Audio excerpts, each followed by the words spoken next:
Well, you know what? Sometimes ugly wins. And I know this is ugly, but it works.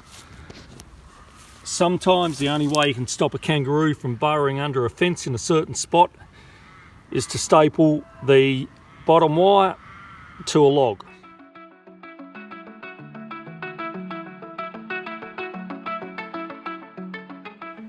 Well, good morning everyone, and thank you for joining us again on this beautiful morning here in southern Tasmania.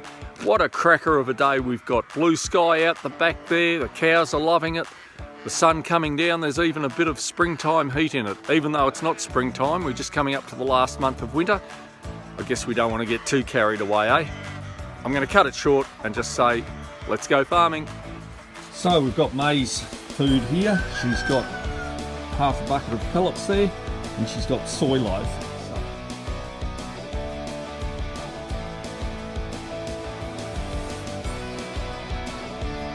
So I had a look over this way this morning while I was starting to bring the cattle food over, and I thought, there's a cow out there on its own.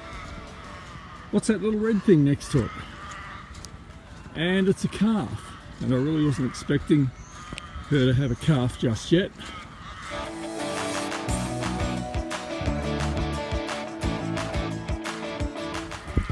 I don't think he's been born very long, but she's cleaned him up, and as I said, I'm not 100% sure if it's a little boy or a girl. Just trying to get a bit of a look here now. I think it's a little boy. He's a little bottler, this fella. Very, very small, but a nice little calf. Good boy. Hey? Hey, look at that. Now I think your mum wants you to get up, right? But you don't want her yet. I think you need to get up and have a drink, fella. Hmm? So we'll keep an eye on him during the day, just track his progress and make sure that he's okay, because he is quite small, but he looks just fine at the moment. And we'll see how he goes.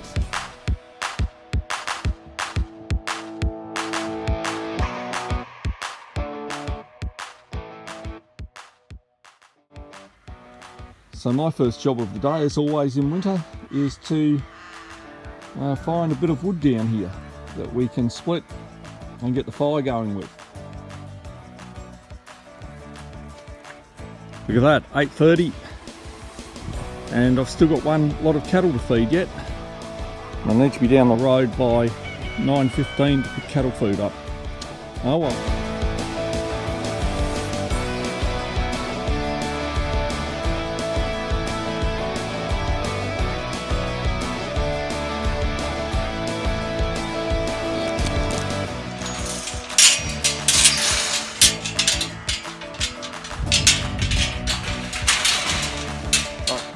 Righto, so let's do a time check.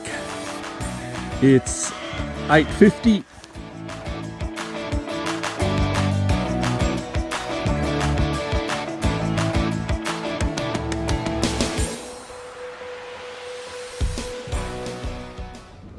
Okay, so I finally got here to pick the cattle food up.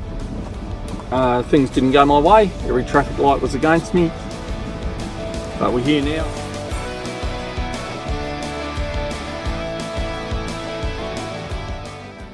Last job of the day is to load this bread into the back of this van, or help. This is my neighbour Nicole. Hi! So we're chucking this in the back of a van for her goats. Excellent food. Right, sun's gone down. It's been a wonderful day, but the little calf that was born a couple of days ago, the little red one, he is having trouble drinking off his mum because the teats are too big for his mouth. He's only tiny and he's having trouble getting his mouth around her teats and getting a good drink. So he's had one drink already. We've supplemented him with one drink already today, and I'm just going over to give him another drink now. So let's see how we go. We've got to be careful because you need to be ultra careful with the mothers when you're doing stuff like this.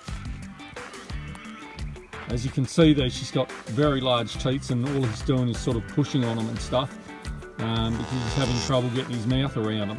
So we've already milked some out of the mother, and we'll see if we can get him to drink that. He had a nice drink earlier, we'll give him another one now.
Well, there you go, that worked out great. He had a nice drink, he had half a bottle.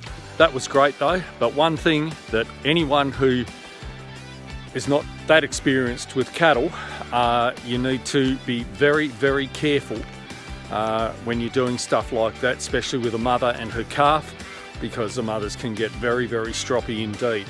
I've seen people attacked by them. You need to know your cattle, you need to know the signs when they are getting a bit angry. I pretty much had my eye on her all the time, and if she'd have been starting to get a bit angry, I would have been either over or under the electric fence that's there. Anyway, that's worked out great. He's had a couple of nice drinks so far this afternoon. Give him another one in the morning. It's good news for the afternoon. Onwards and upwards.